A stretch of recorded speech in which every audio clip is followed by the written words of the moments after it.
எப்போ வேணாலும் எது வேணாலும் நடக்கும் வாழ்க்கையில், எப்போ வேணாலும் எது வேணாலும் நடக்கும். போன மாதம் டிவியில் ஒரு புது படம் போட்டான்.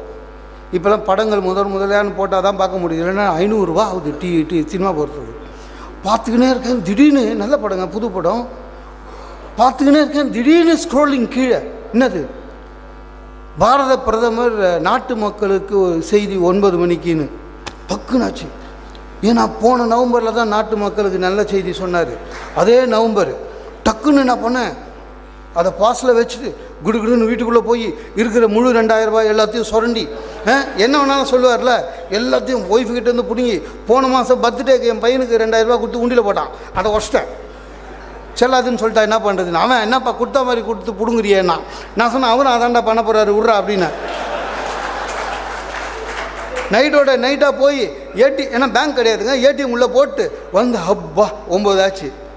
இல்லை, இந்த வாட்டி தப்பிச்சிட்டோம். இந்த வாட்டி வந்து